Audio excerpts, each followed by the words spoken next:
Praise the lord, hallelujah. প্ৰভু যীশুৰ মধুৰ নামত আপোনালোক সকলোকে স্বাগতম জনালোঁ। আশা কৰোঁ আপোনালোক সকলোৱে ভালে আছে। প্ৰিয় বিশ্বাসীসকল, ঈশ্বৰে আমাক সুন্দৰ দিন, সুন্দৰ বতৰবিলাক দি আছে। তাৰ কাৰণে ঈশ্বৰক ধন্যবাদ দিওঁ। আহক আজিৰ দিনটোৰ আৰম্ভণিতে আমি ঈশ্বৰৰ বাক্য চাওঁ। আজিৰ বাক্য আমি লৈছোঁ জেৰেমিয়া 33 অধ্যায় 3 পদ।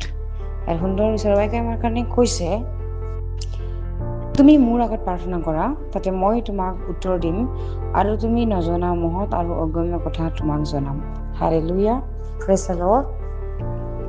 প্ৰিয়সকল, ইয়াতে ঈশ্বৰৰ বাক্যই আমাক কৈ আছে যে আমি তেওঁৰ আগত যাতে প্ৰাৰ্থনা কৰোঁ, তেওঁৰ আগত যাতে আমি সকলোবোৰ কথা জনাওঁ।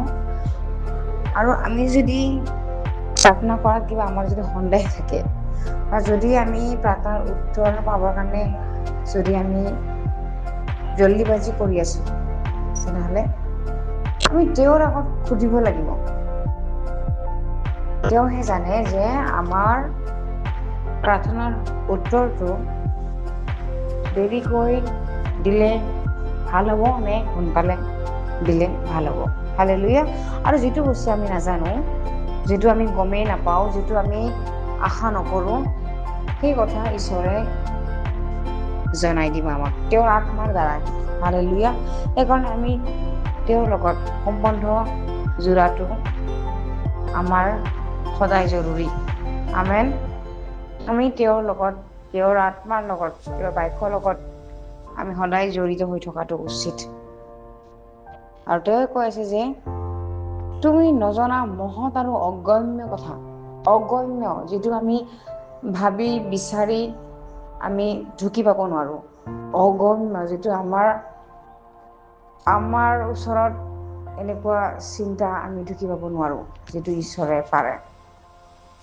সেনেকুৱা সমস্যাৰ, সেনেকুৱা বিষয়ৰ কথা, নিগুৰ তত্ত্ব ঈশ্বৰে আমাক বুজাব, ঈশ্বৰৰ আত্মাই আমাক বুজাব। হালেলুয়া।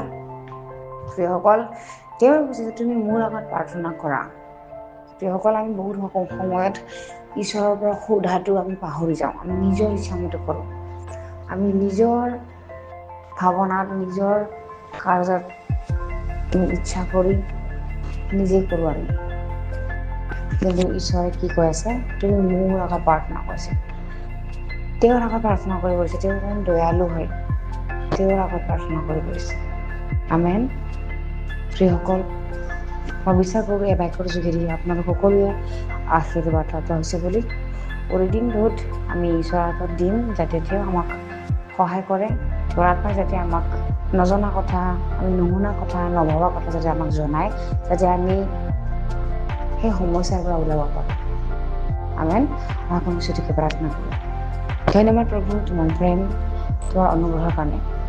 তুমি যে জীয়াই থকা জনাইছা প্ৰভু, তোমাৰ বাদে কোনো ঈশ্বৰ নাই।